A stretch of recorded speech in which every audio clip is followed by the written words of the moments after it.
Xin chào, chào mừng quay trở lại với Aya Nagarjuna. Nếu các bạn nhớ trong lớp học gần đây nhất, chúng ta đã trải qua tất cả các bộ ba này. Chúng tôi đang cố gắng tìm hiểu liệu các bạn có thể có, ví dụ như thời, hiện tại và tương lai, nếu các bạn đã không có thời quá khứ. Vậy phải chăng hiện tại và tương lai chỉ tồn tại liên quan tới quá khứ? Và đó có phải là cách hiện tại và tương lai tồn tại thông qua mối quan hệ với quá khứ không? Phải chăng các khái niệm về quá khứ, hiện tại và tương lai chỉ tồn tại bởi vì sự so sánh giữa quá khứ, hiện tại và tương lai. Và về cơ bản, Ngài Nagarjuna nói không, bởi vì chẳng hạn một sự so sánh giữa hiện tại và tương lai với quá khứ sẽ đòi hỏi rằng theo nghĩa nào đó hiện tại và tương lai sẽ phải liên hệ với quá khứ để có một sự so sánh hợp lệ. Sẽ phải có điểm nào đó của mối quan hệ và điều đó đi vào khu vực nhạy cảm, bởi vì sau đó một điều gì đó ở hiện tại hoặc tương lai sẽ phải đang chạm vào một điều gì đó đã ở quá khứ, và điều đó không khả thi, nó hoàn toàn không hiệu quả. Sau đó phần rìa của điều hiện tại cũng sẽ phải là quá khứ, cũng có mối quan hệ với quá khứ, phải có một điểm tiếp xúc. Và các bạn biết đấy, tôi nghĩ rằng nó khá tự nhiên để chúng ta tin rằng khái niệm hiện tại và tương lai, chẳng hạn như dựa trên khái niệm quá khứ và cách chúng ta thiết lập mọi thứ như là tương lai hoặc hiện tại hoặc quá khứ trong cuộc sống của chính chúng ta, được thực hiện bằng cách so sánh ba thời đó. Và Ngài Nagarjuna đang cố gắng chỉ ra rằng điều đó là không thể chấp nhận được, không thể có một sự so sánh giữa quá khứ, hiện tại và tương lai. Vì vậy, chính khái niệm về thời gian phải đang đến từ một nơi nào đó khác, không phải bằng sự so sánh, không phải bởi vì sự so sánh. Và Ngài đã nói rằng các bạn có thể áp dụng ý tưởng đó cho các bộ ba khác hoặc các nhóm của bộ ba khác. Ví dụ như nghiệp tốt, nghiệp xấu, nghiệp trung tính. Ngài đã có một số ví dụ khác. Đó là gì? Ồ, phẩm chất tốt nhất, tệ nhất và trung bình. Cái khác là gì? Các con số. Ồ, đúng rồi, thậm chí 1, 2 và 3 phụ thuộc vào một sự so sánh. Và chúng ta có xu hướng cố hữu tin rằng, ví dụ, sự khác biệt giữa 1 và 2 và 3 dựa vào sự so sánh của ba số đó. Và Ngài Nagarjuna đang cố gắng nói rằng điều đó thậm chí là không thể.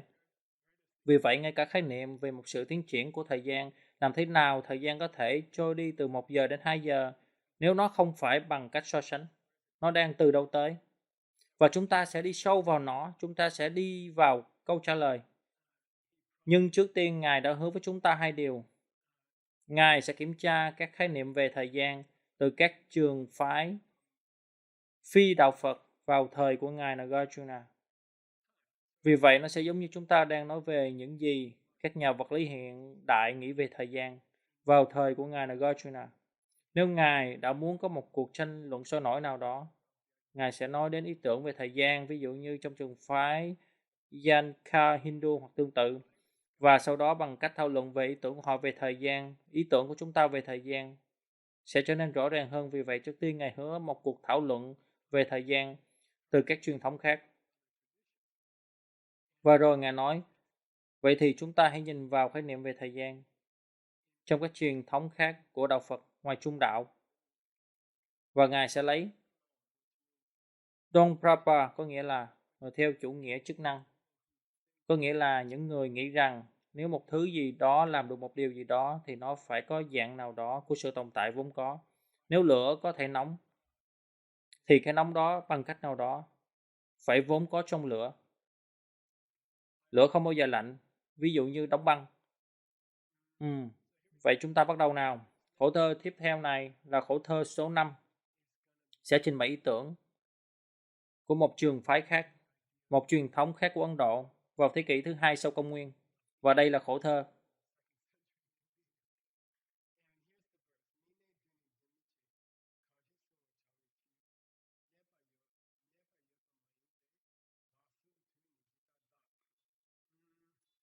Khi các bạn nhìn thấy the, GDAGS hoặc bất kỳ biến thể nào của nó, các bạn tự động phải nghi ngờ.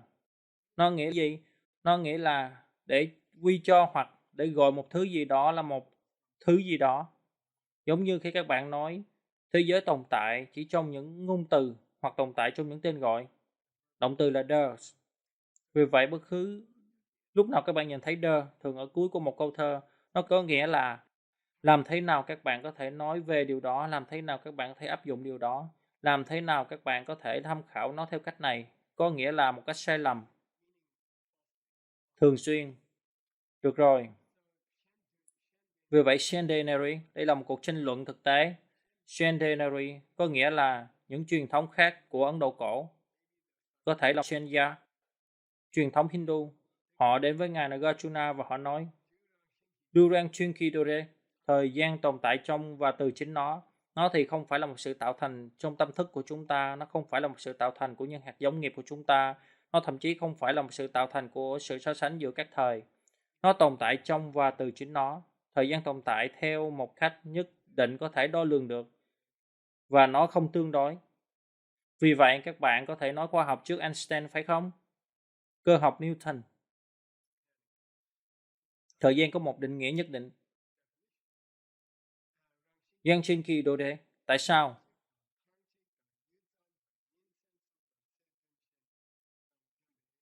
Bởi vì thời gian có thể được đo lường bằng các đơn vị thống nhất. Thời gian được đo lường bằng giây, phút, giờ, ngày, mùa, năm, thập kỷ, thế kỷ. Chúng ta đã tạo ra những từ ngữ và những khái niệm cho phép đo lường thời gian. Vì thế do đó thời gian có sự tồn tại nào đó từ phía của chính nó hoặc nó đáng lẽ đã không thể được đặt tên. 1/1000 giây giống như thế. Đây là những phép đo lường thực tế mà các bạn biết. 1 giờ có 60 phút, nó không giống như 61, nó không giống như 59. Vì thế nó có sự tồn tại vốn có nào đó. 1 giờ phải có 60 phút. Đó là sự quy ước đã được chấp nhận. Vì thế nó có sự tồn tại độc lập nào đó. Và đây là sự phản hồi của ngài Nagarjuna. Demirite. Đó là myric. Đó là vớ vẩn. Điều đó là hoàn toàn sai. Tại sao?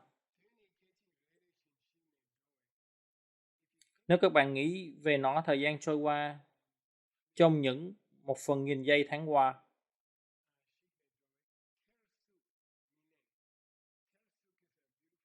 Teresup là một từ hay mà bạn nên học thêm. Nó có nghĩa rằng nó không có sự tồn tại vững chắc.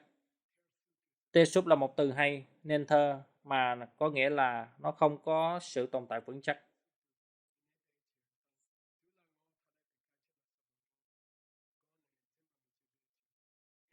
Và các bạn không thể nắm giữ thời gian. Các bạn không thể nắm lấy thời gian. Các bạn không thể bắt lấy thời gian và đóng băng nó.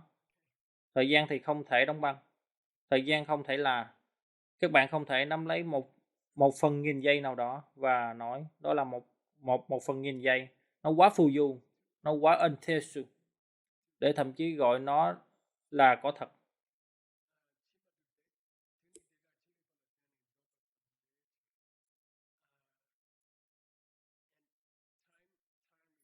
Những đơn vị của thời gian đòi hỏi những đơn vị đo lường nhân tạo. Họ yêu cầu các khái niệm nhân tạo. Các bạn biết đấy, 60 phút sẽ trở thành 1 giờ. Và điều đó thì hoàn toàn được tạo ra trong tâm trí của các bạn. Các bạn đang lấy mọi thứ. Tất cả những đơn vị của thời gian lên đến những thế kỷ.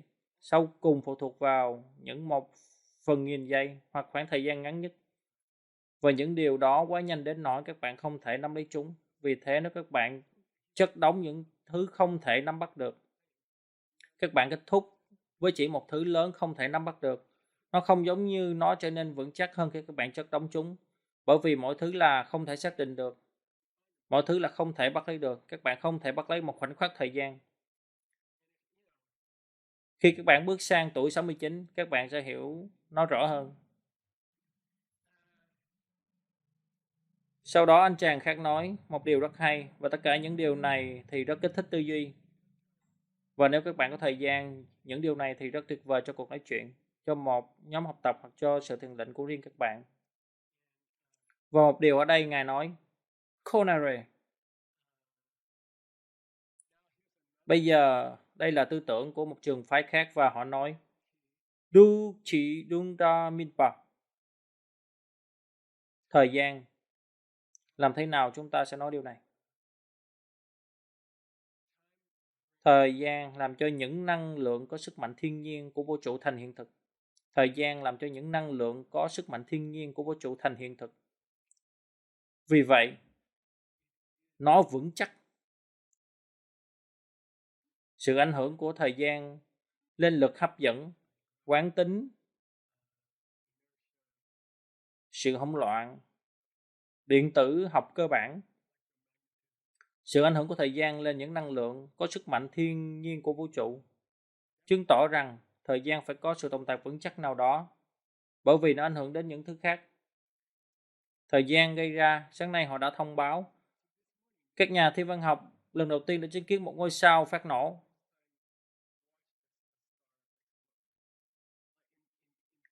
Trong thời điểm hiện tại có nghĩa là ánh sáng đã chiếu tới chúng ta. Họ đã có thể quan sát một ngôi sao đang nổ cho lần đầu tiên trong thời gian thực. Ý tôi là chỉ vài tỷ năm sau đó. Những gì anh chàng này nói, những gì anh chàng không phải là Phật tử nói là như này, nếu thời gian đã không có sự tồn tại thật sự, nếu nó đã không vững chắc, thì làm thế nào nó có thể khiến một ngôi sao phát nổ được? Một ngôi sao phát nổ trong một khoảng thời gian nhất định. Thời gian đến nó phát nổ, nó tiếp tục phát nổ. Điều này đòi hỏi thời gian theo một cách các bạn có thể. Và nó sẽ đến sau đó. Thời gian có một sự tồn tại vững chắc bởi vì nó có thể kết nối được với những giai đoạn của những đối tượng vững chắc. Vậy nên các bạn có thể nói rằng những giai đoạn của mặt trăng, các bạn có thể ấn định thời gian cho chúng và chúng rất vững chắc. Rằng thời gian mà các bạn ấn định cho chúng là trăng tròn, trăng bán nguyệt, trăng lên, trăng tối. Hẳn là chúng cũng có một vài sự tồn tại vững chắc. Các quy ước về thời gian được thừa nhận là nhân tạo. Nếu chúng được liên kết với một sự kiện thực tế, tự nhiên, giống như những giai đoạn của mặt trăng, sau đó chúng đảm nhận một sự tồn tại thực sự nào đó, chúng có một sự tồn tại vững chắc nào đó, chúng bị ràng buộc với một thứ đang thay đổi. Vậy thì Ngài Nagarjuna sẽ không có nó. Và Ngài nói không không không, bạn đang cố gắng chỉ ra, chẳng hạn như một sự thay đổi trong giai đoạn của mặt trăng, bạn đang cố gắng nói rằng một thời điểm nhất định, tôi không biết nữa, một mặt trăng bán nguyệt trở thành một mặt trăng 3/4. Hoặc đại loại như vậy, bạn đang tạo ra một ranh giới nhân tạo giữa một mặt trăng bán nguyệt và một mặt trăng 3/4. Nhưng nếu các bạn nghĩ về nó, khoảnh khắc mà ở đó, một mặt trăng bán nguyệt chuyển thành một mặt trăng 3/4 không phải là một cái gì đó mà các bạn có thể đóng băng. Các bạn không thể đóng băng nó. Không có điểm nào ở đó mà nó hoàn toàn là mặt trăng bán nguyệt. Và sau đó trong khoảnh khắc tiếp theo nó hoàn toàn là mặt trăng 3/4, luôn luôn có loại chồng chéo nào đó. Chúng ta gọi nó là các giai đoạn của mặt trăng. Nó thực hiện từng giai đoạn thành một mặt trăng 3/4. Không có lằn ranh vững chắc nào mà để các bạn có thể nói bây giờ đang là mặt trăng 3/4. Các bạn có thể nói các bạn tra cứu nó trực tuyến và nó nói rằng mặt trăng sẽ thay đổi giai đoạn lúc 3:05 hôm nay. Nhưng cái nào là 3:05 và cái nào là 3:05 và một nửa và cái nào 3:05 và 1/4 và sau đó cái nào là 3:05 và 1/4. Phần đầu tiên của 3:05 và 1/4. Hay phần thứ hai của 3:05 1/4 và tất cả nó không phải là kéo gì đó. Và họ tiếp tục sử dụng từ Jung, có từ mà nghĩa là Jin, mà nghĩa là có thể được chỉ ra, có thể nắm bắt được, có thể xác định được, không thể nói đây là khoảnh khắc tại đó mặt trăng đã thay đổi. Daichi Tantangala và nhân tiện trong triết học của đạo Phật, định nghĩa của sự tồn tại là gì? Đó là cái mà được nhận thức bởi sự nhận thức hợp lệ. Đúng. Bất cứ thứ gì được nhận thức bởi một sự nhận thức chính xác thì tồn tại. Và nếu nó không thể được nhận thức bởi một sự nhận thức chính xác thì nó không tồn tại. Thế còn việc một cái cây đổ trong rừng và không có ai đó thì sao? Một ai đó luôn ở đó. Bởi vì Đức Phật có thể nhìn thấy mọi thứ. Đó là câu trả lời kinh điển.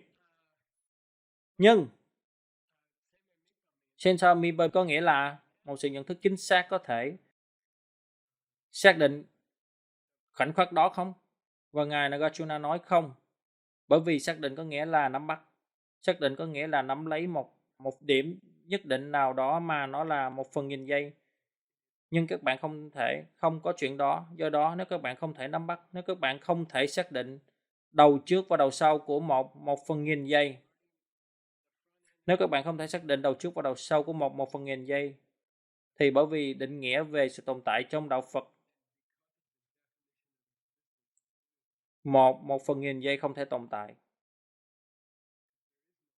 Bởi vì không có Brahma, không có sự nhận thức chính xác mà có thể nắm bắt được nó. Có thể nắm bắt là một động từ hay ở đây, và đó một điểm thú vị, đó là một điểm rất thú vị.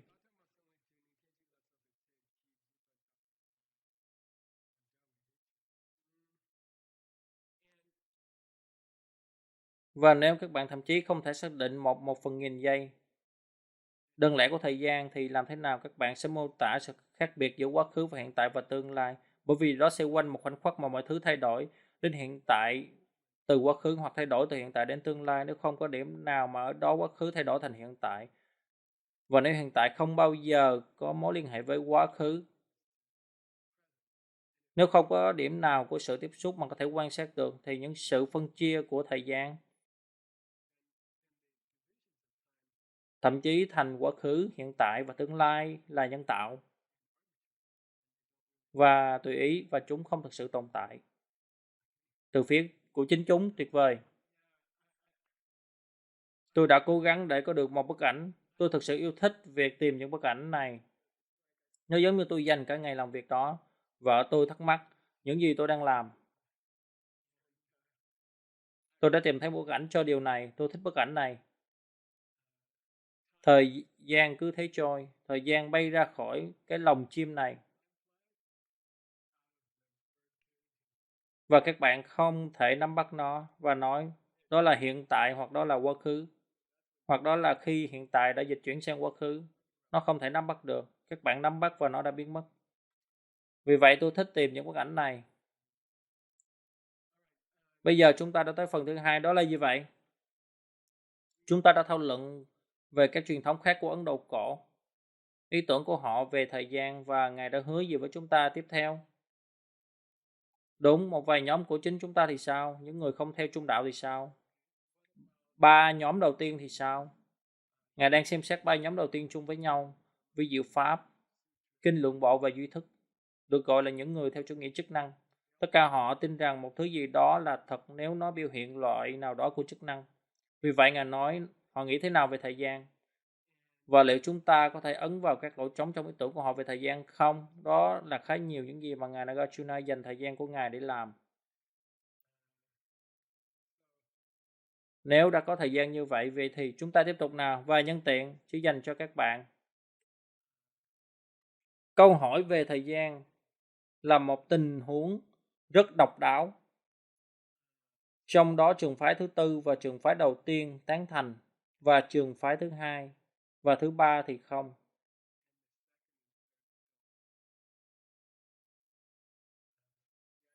Ý tưởng rằng thời gian là một thứ có chức năng, hoặc đặc biệt là quá khứ, hoặc tương lai. Ý tưởng rằng việc quá khứ thực hiện một điều gì đó thì không được chấp nhận bởi trường phái thứ hai, thì không được chấp nhận bởi trường phái thứ ba, nhưng nó được chấp nhận bởi vi diệu pháp và trung đạo. Vì vậy đó là một trường hợp rất hiếm gặp. Trong đó trường phái vi diệu pháp đồng ý với trường phái trung đạo. Bây giờ vào đầu những gì các bạn phải nói trong hơi thở tiếp theo luôn luôn là vì những lý do khác nhau. Dù sao thì hãy bỏ qua điều đó. Chúng ta tiếp tục nào.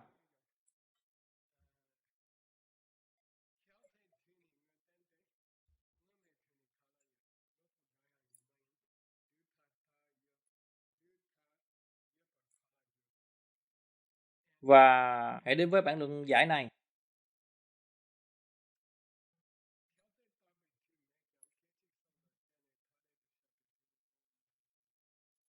Ai đó nói như này, tôi đồng ý, không có cái thứ như thời gian mà không thay đổi. Tôi đồng ý với các bạn điều đó, nhưng các bạn có thể thừa nhận các thời riêng biệt giống như quá khứ, hiện tại và tương lai. Dựa trên những khoảnh khắc, các bạn có thể sử dụng khái niệm về một giây hoặc một khoảnh khắc, và dựa trên điều đó các bạn có thể phân chia một cách nhân tạo quá khứ khỏi hiện tại và hiện tại khỏi tương lai. Nếu tất cả chúng ta đều đồng ý rằng chúng ta có thể sử dụng một ý tưởng được gọi là 1 giây hoặc 1 giờ, thì chúng ta có thể phân chia mọi thứ. Điều này đã xảy ra lúc 3 giờ, điều này đã xảy ra lúc 4 giờ. Chúng ta có thể sử dụng những sự đo lường nhân tạo được tạo ra bởi con người. Chúng ta có thể mô tả thời gian theo cách này. Điều đó thì ổn. Đây là một ý tưởng của 3 trường phái thấp hơn.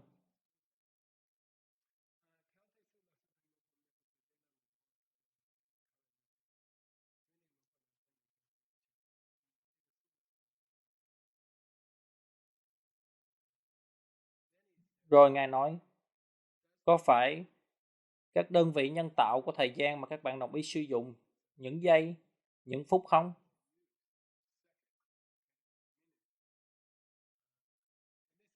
Và điều này thật dễ thương, Ngài Nagarjuna nói được. Bạn muốn tạo ra những sự đo lường nhân tạo của thời gian đúng không? Và người kia nói vâng, chúng ta hãy làm điều đó. Và giống như bạn muốn sử dụng cái gì và anh ấy nói chúng ta hãy sử dụng phút và giờ. Và điều đó thì sao? Và đây là một trường phái khác và anh ấy nói được, nhưng tôi sẽ nói cho các bạn thứ gì đó. Bây giờ các bạn phải suy ngẫm về nó. Các bạn phải xem liệu các bạn có đồng ý điều đó không. Nhưng Ngài Nagarjuna nói những đơn vị nhân tạo của thời gian mà bạn vừa tạo ra và tất cả chúng ta đều đồng ý sử dụng theo quy ước chung. Chúng chỉ tồn tại tương đối. Với một thực thể quan sát được, các bạn chỉ có thể nói những phút, giờ và ngày liên quan tới những giai đoạn mặt trăng thay đổi hoặc thời gian cần thiết để mặt trời mọc và lặn.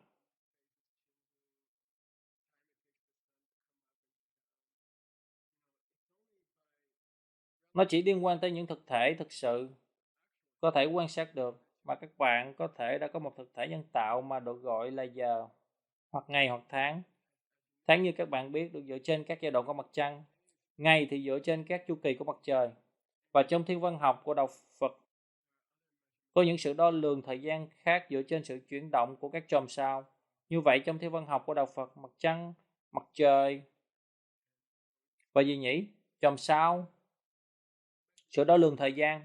Nhưng cả ba sự lựa chọn phụ thuộc vào một thực thể vật lý bên ngoài. Mặt trăng, mặt trời, những vì sao.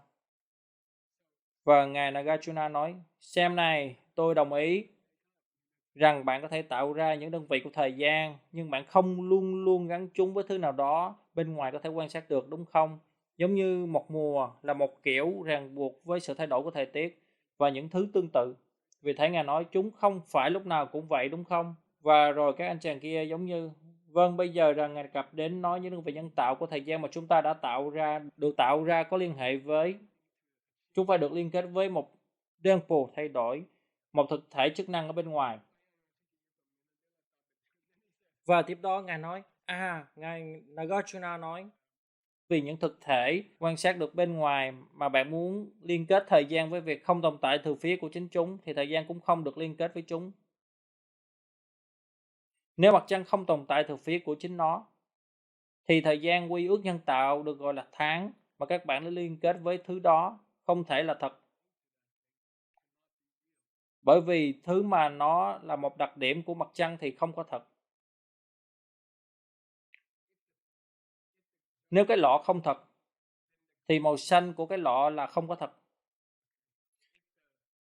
Nếu mặt trăng thì không có thật, thì đơn vị đo lường nhân tạo là tháng dựa trên mặt trăng phải có cùng tính chất đó và nó cũng không có thật. Và điều đó yêu cầu Ngài Nagarjuna chứng minh rằng mặt trăng không có thật. Nên đó là một câu chuyện khác. Nhưng Ngài nói liệu chúng ta có thể đồng ý về lý thuyết rằng nếu mặt trăng là không có thật, thì đơn vị đo lường nhân tạo là tháng mà bạn tạo ra dựa trên sự chuyển động của mặt trăng cũng là không có thật. Nếu các bạn đang tạo ra một quy ước mà dựa trên hoạt động của đối tượng khác, thì nếu hoạt động của đối tượng kia đang không đến từ phía của chính nó, nếu là một sản phẩm của tâm trí của các bạn do những hạt giống nghiệp của các bạn, thì có phải chúng ta có thể nói thời gian cũng phải theo cách đó? Nếu nó là một đặc tính của đối tượng đó, đúng không? Nếu thời gian là một đặc tính của mặt trăng đang không đến từ mặt trăng, thì có phải chúng ta có thể nói rằng thời gian mà dựa trên mặt trăng cũng phải đang đến từ phía các bạn, đúng không?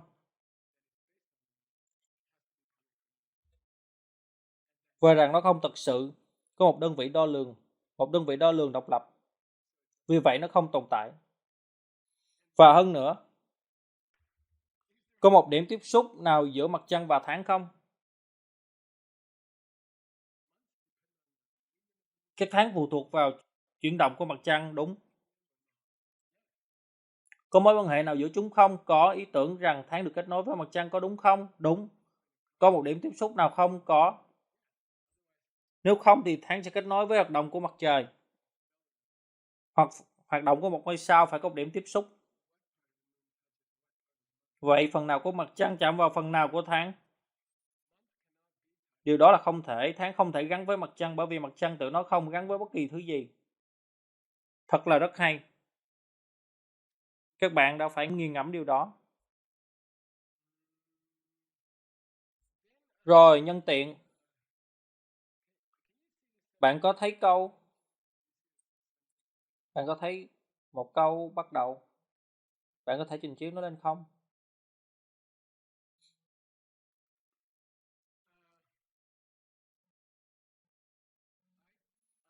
Tôi không biết nữa. Tôi đã không kiểm tra phần lời ghi cuối sách.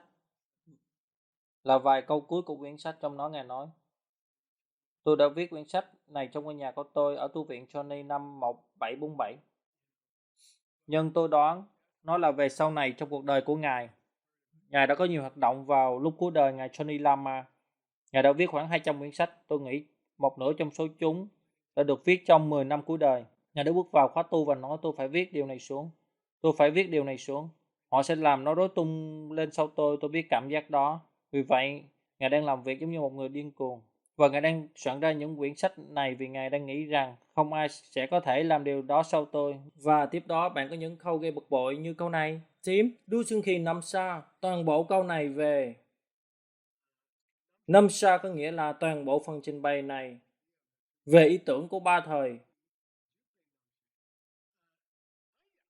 Tôi đã bao hàm toàn bộ trong bản luận giải của tôi về Mayapara, nhập trung đạo của ngài Chandrakirti. Ngài nói: này, hãy đến và kiểm tra bản luận giải của tôi về Chandrakirti. Không phải là luận giải của tôi về Nagarjuna. Tôi đã viết xong toàn bộ quyển sách. Tôi đã làm xong toàn bộ mọi thứ. Các bạn muốn nhiều hơn về điều này không? Hãy đọc những quyển sách khác của tôi. Nó kiểu như bực bội khi bạn đang phiên dịch quyển sách này. Tôi tin rằng một cách có đạo đức, chúng ta sẽ phải đọc nó, cắt nó ra và thêm vào một phụ lục. Sau đó chúng ta sẽ phải phiên dịch nó lại lần nữa khi chúng ta phiên dịch quyển sách đó. Nhưng dù sao thì thấy đó là những gì tôi luôn luôn làm cá nhân tôi. Nếu Ngài nói tôi đã bao hàm điều này trong quyển sách khác của tôi rồi, tôi cảm giác bắt buộc phải đi tìm nó, cắt nó ra, thêm vào phần phụ lục và phiên dịch nó.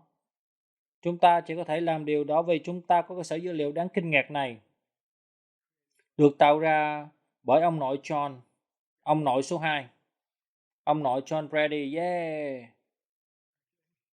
Và nó rất dễ, nó rất thích thú. Các bạn biết đấy, trước kia nó sẽ tốn nhiều ngày, nhưng ngày nay các bạn chỉ ngồi ở đó ở bàn ăn của tôi và nói: này cơ sở dữ liệu, nói cho tôi biết ngài Johnny Lama nói gì về ba thời trong những bản luận giải khác ấy. Và các bạn có thể tìm thấy nó trong khoảng 30 giây. Và các bạn có thể cắt nó ra trong 5 giây nữa. Sau đó các bạn phải phiên dịch điều đó mất cùng một khoảng thời gian. Nhưng nó rất tuyệt. Nó tuyệt vời không thể tin được.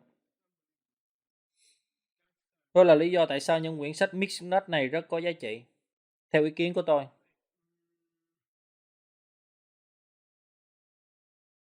Tôi có một ví dụ. Tôi không biết nữa, tôi đã cố gắng trở nên dễ thương, điều mà tôi đang luôn cố gắng làm.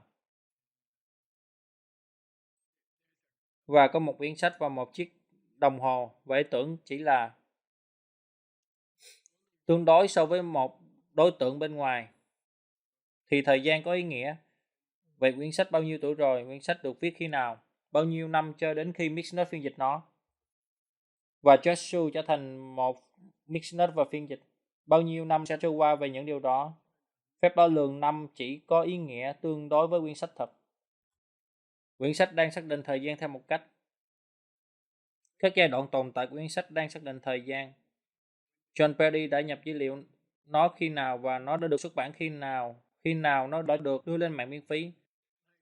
Đó là tất cả những phép đo thời gian được tạo ra. Phần 2. Tham khảo kinh vũ điệu của voi.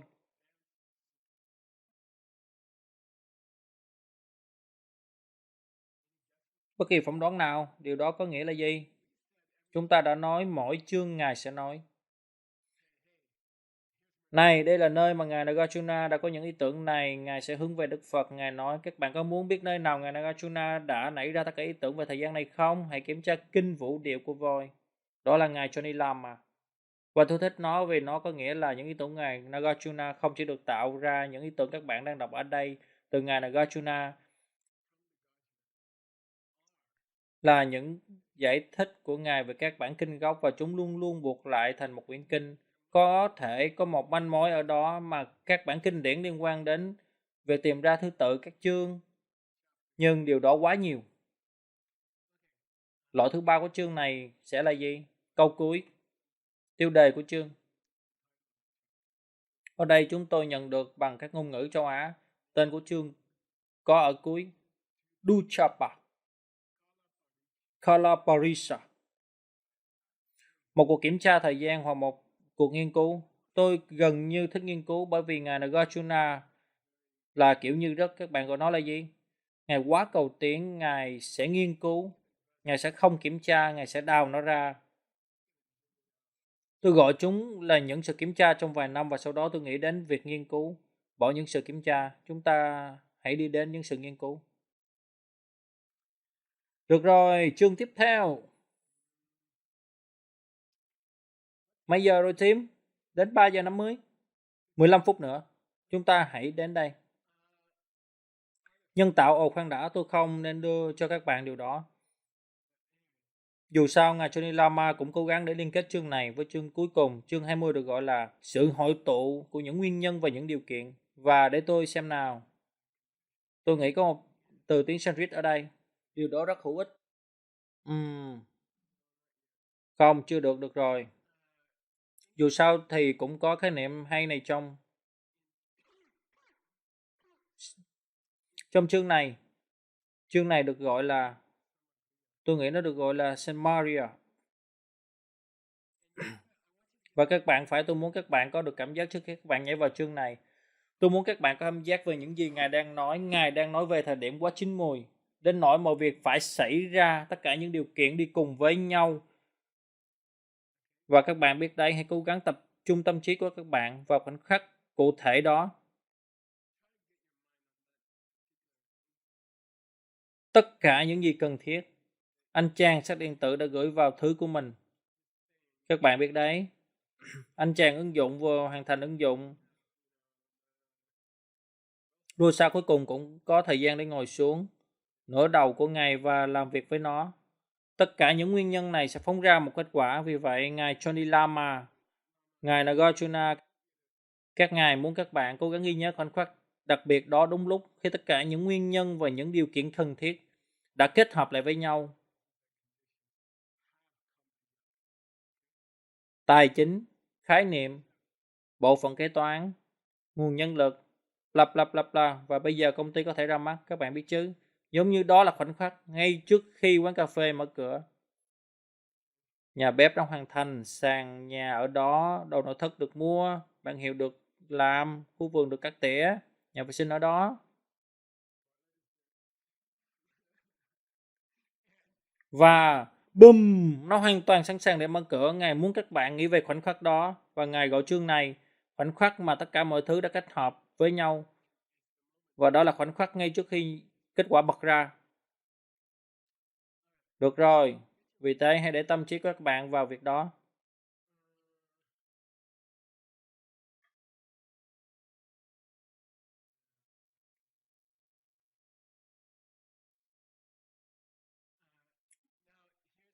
Bây giờ, đây là cấu trúc của toàn bộ chương này. Các bạn sẵn sàng chưa? Đây là cấu trúc của cả chương này. Cố gắng đặt tâm trí của các bạn vào khoảnh khắc đặc biệt đó khi mọi thứ các bạn cần cho một điều gì đó xảy ra. Giống như việc khai trương một quán cà phê cuối cùng có học với nhau. Mọi thứ đã hoàn thành, đồ nội thất đã được mua. Chúng tôi đã có các công nhân, tất cả mọi thứ đã kết hợp lại với nhau. đặt tâm trí của các bạn vào khoảnh khắc đó. Được gọi. Tôi đã gọi những ngày đó là gì? Sự hoàn thành hoàn toàn. Sự hoàn toàn. Hội tụ với nhau, sự hội tụ viên mãn. Tất cả những nguyên nhân, tất cả những thứ cần thiết mà đã cần để xảy ra thì đã xảy ra. Giờ đây, câu hỏi của tôi dành cho các bạn. Điều đó có xảy ra trước khi kết quả xuất hiện không? Điều đó có xảy ra khi kết quả xuất hiện không? Hay nó xảy ra một cách kỳ lạ sau khi kết quả xuất hiện? Các bạn có mở quán cà phê sau khi mọi thứ đã sẵn sàng không? Hay các bạn chỉ mở quán cà phê ngay trước khi mọi thứ sẵn sàng? Hay các bạn mở quán cà phê khi mọi thứ đã sẵn sàng? Tôi nghĩ một cách tự nhiên chúng ta sẽ nói gì? Các bạn nghĩ sao? Sau khi mọi thứ sẵn sàng. Đúng, thường thì các bạn sẽ nói Geshi, hãy gom tiền lại trước khi thầy mở quán cà phê. Đừng mở quán cà phê và rồi tìm tiền. Không có gì giống như thế, nhân tiện thì có tiền. Nhưng tôi đã nghe lời khuyên của bác sĩ Chen từ lâu. Cách đây 30 năm, tôi đã hỏi nhà từ thiện Trung Hoa vĩ đại này. Bí mật của ông là gì khi thực hiện những dự án này? Ông nói tôi bắt đầu dự án Michael sau khi tôi có tiền. Và tôi sẽ không bao giờ quên điều đó. Tôi luôn. Không phải đó là câu chuyện ở đây sao? Bắt đầu quán cà phê, mở quán cà phê sau khi các bạn đã có. Các bạn gọi cái đó là gì nhỉ? Hùng vốn với nhau. Và đừng làm rối nó lên. Nhưng Ngài Arjuna yêu cầu chúng ta cân nhắc hai khả năng còn lại khác. Liệu có khả năng rằng kết quả này đang xảy ra khi nguyên nhân và những điều kiện hội tụ không? Hoặc liệu có thể có góc cạnh nào đó nơi mà những nguyên nhân và những điều kiện chưa hội tụ sau khi kết quả đã đến không? Liệu có thể có cách nhìn nào đó về nó theo cách đó không? Setko đã ở đó rồi. Đừng nói với tôi có thể cảm nhận rằng bạn đã đó rồi. Chúng ta bắt đầu nào.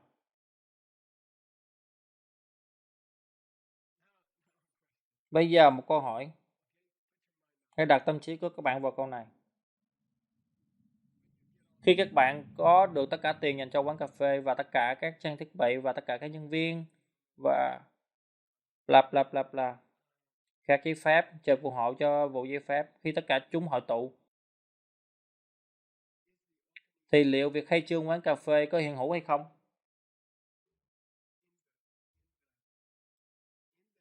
Trong việc hội tụ những nguyên nhân và những điều kiện cần thiết thì liệu việc khai trương có trong đó không? Trong quy ước hội tụ, liệu việc khai trương hiện hữu trong bộ sưu tập cuối cùng của tất cả những thứ mà các bạn cần để khai trương không? Liệu việc khai trương có ở đó hay không? Tôi nghĩ theo lẽ thường các bạn sẽ nói chưa chắc, hoặc chỉ sắp có ở đó hay gì đó. Việc khai trương không có ở đó, nhưng mọi thứ mà các bạn cần cho việc khai trương đều có ở đó. Nhưng mà Islam về mặt kỹ thuật, việc khai trương không phải là một trong những điều kiện cho việc khai trương. Cho nên là nó chưa có ở đó. Ok, hiểu chứ? Như vậy các bạn có hạt giống vào người làm vườn và ánh nắng mặt trời và phân bón nhưng vẫn chưa có hoa. Liệu hoa có ở đó khi người làm vườn đang trồng hạt giống không? Và đó là điều chúng ta sẽ kiểm tra khả năng. Vậy thì chúng ta bắt đầu nào. Được rồi, tốt lắm.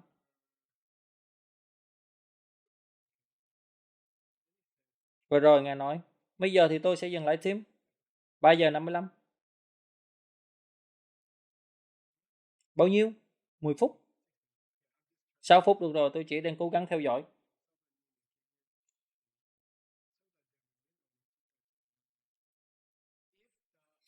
Nếu việc khai trương quán cà phê hiện hữu trong việc hội tụ cuối cùng của tất cả những nguyên nhân và những điều kiện, thì lý do tại sao chúng ta phải mở quán cà phê? Nó đã mở cửa rồi. Nó dễ thương vậy đấy. Nó rất dễ thương. Vậy thì tại sao các bạn phải mở quán cà phê? Nó đã mở sẵn rồi. Nếu việc khai trương quán cà phê hiện hữu trong việc hội tụ của những yêu cầu cuối cùng, thì chúng ta đâu cần phải mở quán cà phê, đúng chứ?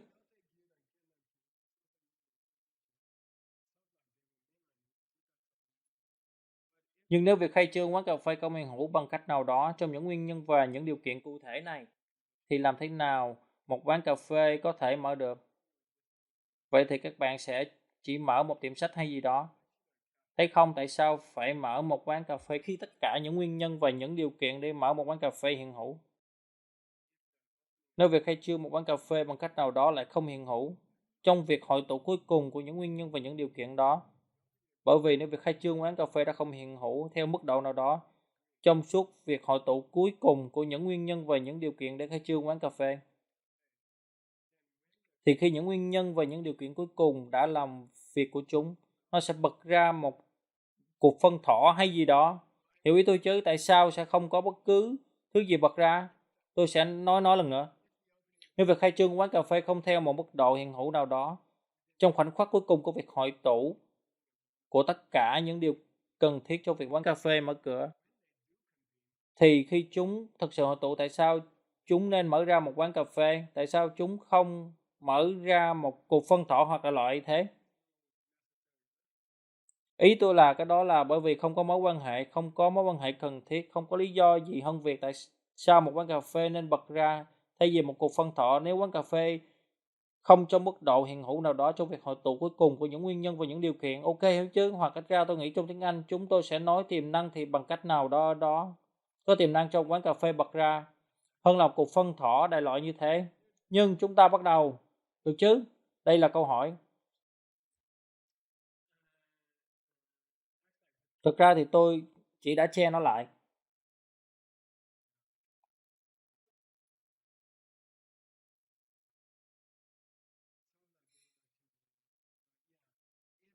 Vâng, nếu kết quả của quán cà phê bật ra bằng cách nào đó đã hiện hữu vào khoảnh khắc trước đó, trong suốt thời gian của việc hội tụ cuối cùng của tất cả những điều mà các bạn cần để mở một quán cà phê, thì sẽ không cần để mở một quán cà phê, bởi vì nó đã được mở rồi.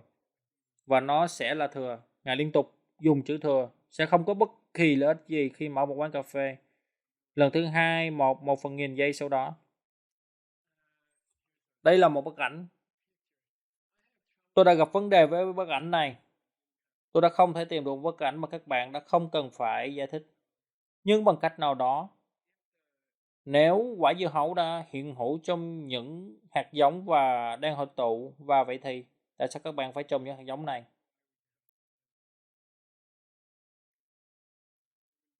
Sẽ không có bất kỳ điểm mấu chốt nào với điều đó. Tôi đang gọi quả dưa hấu này quả dưa hấu mà đã đến từ những hạt giống mà các bạn nhìn thấy bây giờ.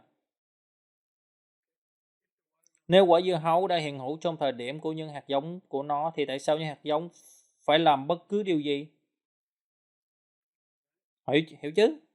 Được rồi.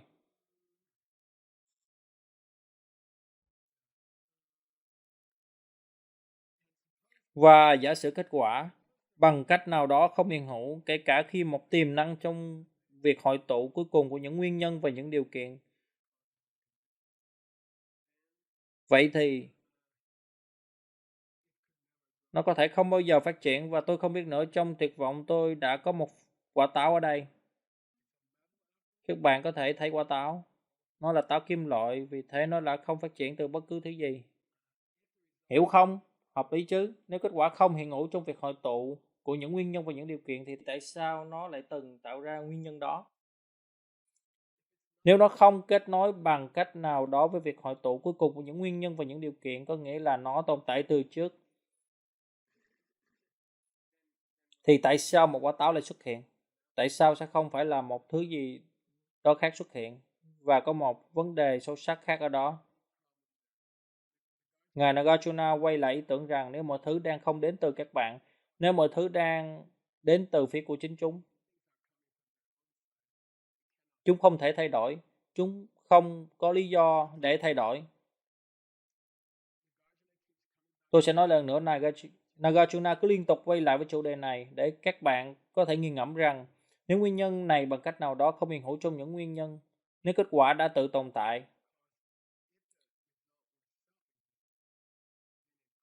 thì nó đã không thể thay đổi. Nếu một thứ gì đó tự tồn tại, nó sẽ luôn luôn phải là như vậy. Bởi vì nó không phụ thuộc vào sự tồn tại của nó trên các thứ khác. Nếu cái lọ đã tự tồn tại, thì nó sẽ không bao giờ vỡ, hoặc nó có thể không bao giờ được tạo ra bởi vì nó đã hoàn toàn tự tồn tại. Nó đã không tồn tại bởi vì một nhà máy, hoặc đã không vỡ bởi vì tôi đã làm rơi nó sẽ hoàn toàn là vậy mọi lúc. Nếu nó thay đổi, nó không tự tồn tại, đó là tất cả. Để tôi xem liệu nó có phải là chỗ thích hợp để dừng lại không. Đó là một chỗ tuyệt vời để dừng lại, được không chú Thím? Và chúng ta sẽ thực hiện thêm một lớp nữa. Cảm ơn các bạn.